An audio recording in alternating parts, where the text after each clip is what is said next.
Hello everyone. तो last class में हमने पढ़ा था क्लॉजेस के बारे में और अब आज हम क्लॉजेस के ऊपर कुछ एमसीक्यूज सॉल्व करके देखेंगे कि हमें क्लॉजेस के बारे में क्या पता चला है।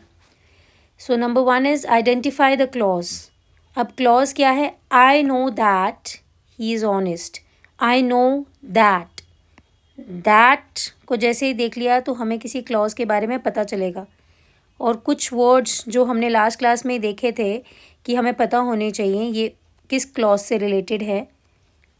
दैट मतलब कौन सा क्लॉज? Noun clause. देखो, that, what, whom, whom, whether, if, why, how, तो ये सब नाउन क्लॉज के बारे में बताएंगे हमें। अगर ये वर्ड्स हमें रिलेशन के बारे में नहीं बता रहे हैं तो फिर ये हमें नाउन क्लॉज के बारे में बताएंगे। जब ये हु, whom, दैट, जब ये हमें किसी रिलेशन के बारे में बता रहे हैं तो फिर ये हमें रिलेटिव क्लॉज के बारे में बताएंगे। रिलेटिव क्लॉज का ही दूसरा नाम क्या है? Adjective clause. रिलेटिव क्लॉज और adjective clause. Second one we have choose the correct option. She said that she was tired. She said that she was tired. अब इसका क्या आंसर आ सकता है? दैट है और दैट हमारे पास नाउन में भी है और दैट हमारे पास एडजेक्टिव में भी है। She said that she was tired, but यहाँ ये जो दैट है ये रिलेशन के बारे में नहीं बता रहा, इसीलिए ये नाउन क्लॉज है। Identify the clause. Third one, this is the boy who won the prize. Who won the prize? Who is the relation between the boy and the one who won the prize?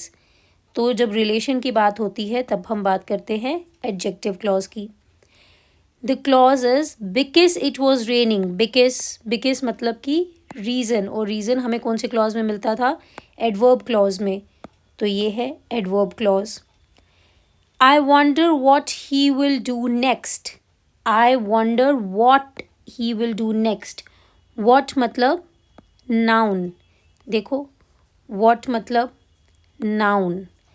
तो जब हमें ये what मिला तो हमें पता चल गया कि ये नाउन क्लॉज है।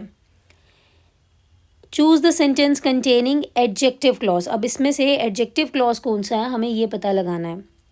I know that he is right. No, this is noun clause. I know that he is right. She ran because she was late, तो ये मेरा एडवर्ब क्लॉज है।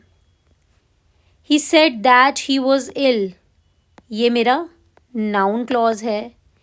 बचा ये the man who is honest. The man who is honest is respected, तो यही है मेरा एडजेक्टिव क्लॉज। सेवेंथ पार्ट पे आ जाते हैं। Which clause answers Y. अब इस क्वेश्चन में बहुत ज़्यादा कन्फ्यूजन है और गलत आंसर्स मिलते हैं। कौन सा क्लॉज है जो वाई का आंसर करता है? जिसमें वाई आता है ये नहीं पूछा है। जब आप किसी से क्वेश्चन करेंगे why are you late, why are you late, तो उसका आंसर कौन से क्लॉज को यूज़ करके मिलेगा ये वो पूछ रहा है। कौन सा ऐसा क्लॉज है जिसका आंसर बनता है जब वाई से कोई क्वेश्चन पूछा जाता है? तो वो कौन सा क्लॉज होता है? वो क्लॉज होता है एडवर्ब क्लॉज। जब भी कोई आपसे पूछेगा वाई आर यू लेट, तो आप क्या बोलोगे? I am late because. कोई रीज़न दोगे ना। बिकॉज नहीं भी अगर लगाओगे तो भी दोगे तो कोई रीज़न ही।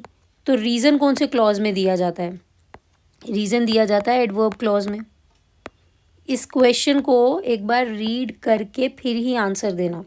विच क्लॉज आंसर्स वाई। कौन सा क्लॉज है जो वाई का आंसर देता है? जो वाई जिसमें इंक्लूड होता है ये नहीं पूछा है। विच क्लॉज आंसर्स वाई, जैसे कि why are you late. I am late because it was raining, that is why I was late. या तो कंडीशन बता दोगे या तो रीज़न दे दोगे। तो रीज़न और कंडीशन दोनों ही एडवर्ब क्लॉज में आती हैं। आगे चलते हैं एट्थ पार्ट पे। एट्थ पार्ट में हमें फिर कहा गया है identify the clause. He works hard so that he में सक्सीड। सो फिर से हमें कहाँ मिलता है? एडवर्ब में, क्योंकि रीज़न दे रहा है। तो adverb clause. Tell me where you live. Tell me where you live. Where you live, आप कहाँ रहते हो. अब ये वही वाला पार्ट है जहाँ मैंने कहा था कि ये नाउन में भी है और एडजेक्टिव क्लॉज में भी है, पर हमें देखना पड़ेगा कि अगर ये रिलेशन नहीं बता रहा तो फिर ये नाउन है. क्वेश्चन पूछ रहा है तो ये नाउन क्लॉज है. मुझे बताओ आप कहाँ रहते हो. ठीक है, क्वेश्चन पूछ रहा है इसीलिए ये नाउन क्लॉज है. Which is an adverb clause of time. अब इसमें से एडवर्ब क्लॉज ऑफ टाइम कौन सा है. हु वॉज लेट, ये तो एडवर्ब है ही नहीं. दैट ही इज़ पुअर, ये भी एडवर्ब है ही नहीं. विच इज़ ब्लू, ये भी एडवर्ब नहीं है. तो एडवर्ब क्लॉज तो बचा ही है और ये वैसे भी टाइम बता रहा है. When the bell rang. Okay, अब आ जाते हैं कुछ मॉडरेट लेवल के क्वेश्चंस पे. और पिछले वाले जो थे वो कुछ इजी लेवल के क्वेश्चंस थे और अब ये कुछ मॉडरेट लेवल के क्वेश्चंस हैं. Identify the clause. The place where we met was crowded. जगह, वो जगह जहाँ हम मिले थे. Where the place where we met, तो ये कौन सा क्लॉज हो जाएगा. ये हमारा कौन सा क्लॉज हो जाएगा. Adjective clause. वो जगह जहाँ हम मिले थे. जहाँ, वो जगह जहाँ हम मिले थे, तो ये कौन सा क्लॉज हो जाएगा. Adjective clause. ओके, अब इसमें से noun, which sentence has a noun clause. इनमें से कौन से ऐसे सेंटेंसेस हैं जिसमें हमें नाउन क्लॉज मिलेगा. I like the book which you give me. I like the book which you give me, ये तो रिलेशन बता रहा है तो ये तो नहीं हुआ. ही फेल्ड बिकॉज, ये तो रीज़न बता रहा है तो ये भी नहीं हुआ. I believe that she is innocent. I believe that, मैं ये मानता हूँ कि वो इनोसेंट है. रिलेशन तो नहीं बता रहा तो क्या ये नाउन क्लॉज होगा. हाँ, ये नाउन क्लॉज होगा. अगला वाला भी चेक कर ही लेते हैं. This is the house where I lived, ये फिर रिलेशन बता रहा है तो इसका आंसर क्या है. C part. Then we have he spoke louder so that everyone could hear. अब इसमें से क्लॉज आइडेंटिफाई करना है. He spoke louder so that everyone could hear. So that मतलब एडवर्ब क्लॉज, क्योंकि ये हमें रीज़न दे रहा है कि उसने ज़ोर की क्यों बोला, उसका रीज़न मिल रहा है. Whoever works hard will succeed. अब ये थोड़ा सा अंडरडॉग क्वेश्चन है. Whoever पढ़ेंगे तो हम हमेशा ये सोचेंगे कि whoever लगाया है तो ये एडजेक्टिव क्लॉज होना चाहिए. नहीं, ये कह रहे हैं वो जो भी हार्ड वर्क करेगा वो सक्सीड होगा. Whoever, वो जो भी, नाउन, तो ये हमारा नाउन क्लॉज है. Then we have 15th part. This is the reason why he resigned. This is the reason why he resigned. अब देखो इधर ना रीज़न देख के बहुत बार गड़बड़ कर देते हैं और एडवर्ब क्लॉज कर देते हैं. यहाँ सेंटेंस में वो कह रहा है यही है रीज़न, वाई फिर रिलेशन बता रहा है. This is the reason why he resigned, तो ये चीज़ देखनी है हमने. ये रीज़न देख के कंफ्यूज नहीं होना है. और ये हमारा फिर क्या हो जाएगा. Adjective clause. Okay, then we have the 16th part. Choose the correct option. She knows how the machine works. उसे पता है मशीन कैसे चलती है. How the machine works. Noun clause. Okay. 17th. Identify the clause. He will stay until the rain drops. He will stay until the rain drops. कब तक. जब तक बारिश रुकेगी वो तब तक रहेगा. Adverb clause. Okay, adverb clause. जब तक बारिश रुकेगी वो तब तक रुकेगा. The girl whom you met yesterday is my cousin. Whom you met yesterday.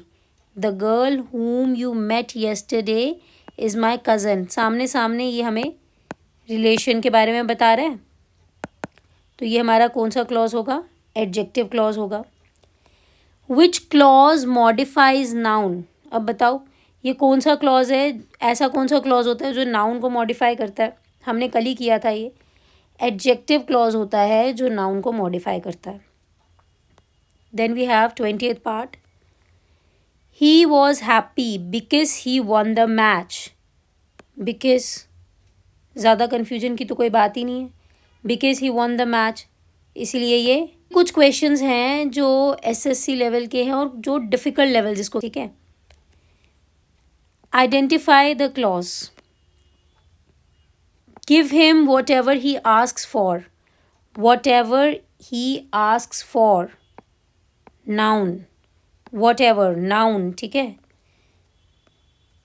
The reason why she left is unknown, अब फिर ये वही कन्फ्यूजन है, रीज़न दे दिया है तो ऐसे लगेगा कि जैसे ये रीज़न वाले क्लॉज की बात कर रहा है, एडवर्ब की बात कर रहा है, बट ये एडवर्ब की बात नहीं कर रहा। The reason why she left, adjective clause, okay. Which clause functions as an object, ये भी हम कल की क्लास में, लास्ट क्लास में पढ़ चुके हैं।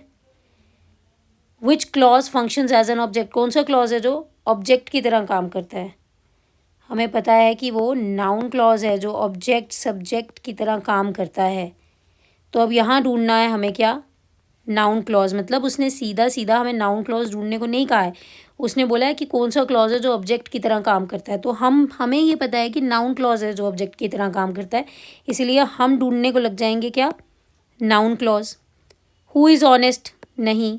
बिकॉज ही वॉज इल, नहीं, रीज़न दे रहा है। व्हेन ही अराइव्स, नहीं, रिलेशन बता रहा है। दैट ही इज़ इनोसेंट, तो part C is the answer. Now we have 24th part. Hardly had I reached home when it started raining. Hardly had I reached home when it started raining. एक तो time की बात कर रहा है और दूसरा आपको कंडीशन भी बता रहा है कि हार्डली में अगर पहुंचा ही था कि बारिश पड़नी शुरू होगी, पहुंचा ही था कि बारिश पड़नी शुरू हो गई, that is adverb clause. I remember the day when we first met. I remember the day when, relation, मुझे वो दिन याद है जब हम पहली बार मिले थे, adjective clause. Now let's move ahead to 26th part. 26th part में हमें क्या पूछा है, क्या दिया हुआ है? He will do it if you ask him, if you ask him, condition clause. Condition clause दिया ही है पहला, adverb clause of condition. Which is a noun clause, अब यहाँ हमें नाउन क्लॉज को ढूंढना है। बिकॉज शी क्राइड, नहीं, रीज़न दे रहे हैं। विच इज़ ब्रोकन, नहीं, रिलेशन दे रहे हैं। व्हेन द सन राइजेज, नहीं, that he was late, okay. 28th part. The teacher praise the student who stood first, teacher ने प्रेज किया स्टूडेंट को जो फर्स्ट आया। Who stood first, the teacher praise the student who मतलब adjective clause. Identify the adverb clause of concession, अब ये कुछ अलग है, एडवर्ब क्लॉज ऑफ कंसेशन। अब ये जो एडवर्ब क्लॉज ऑफ कंसेशन होता है ये हमें कंट्रास्ट के बारे में बताता है। कंट्रास्ट या फिर कोई unexpected result, unexpected result.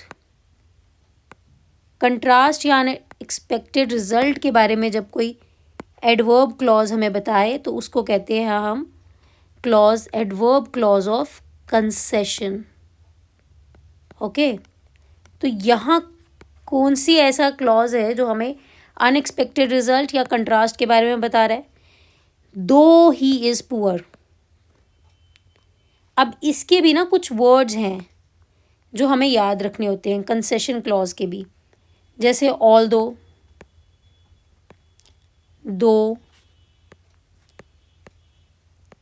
Even though, where as, क्योंकि ये सारे वर्ड्स हमें कंसेशन के बारे में बता रहे हैं, कंट्रास्ट के बारे में बता रहे हैं, या फिर ऐसे ऐसे रिजल्ट के बारे में बता रहे हैं जो एक्सपेक्टेड नहीं था। वाइल, ऐसे जब कुछ वर्ड्स हमें मिल जाएं तो हमें इमीडिएटली समझ जाना है कि वो कंसेशन क्लॉज है, किसका, एडवर्ब का ही, एडवर्ब क्लॉज ऑफ कंसेशन। तो यहाँ पे ये दो he is poor, he spends, जैसे एक एग्जाम्पल लेके समझ लेते हैं, ही स्पेंड्स अ लॉट दो he is poor. He spends a lot दो ही इज़ पुअर, वो बहुत खर्चा करता है जबकि वो गरीब है। दो रिजल्ट जो है वो बिल्कुल कंट्रास्ट में है, तो इसीलिए ये कंसेशन क्लॉज है।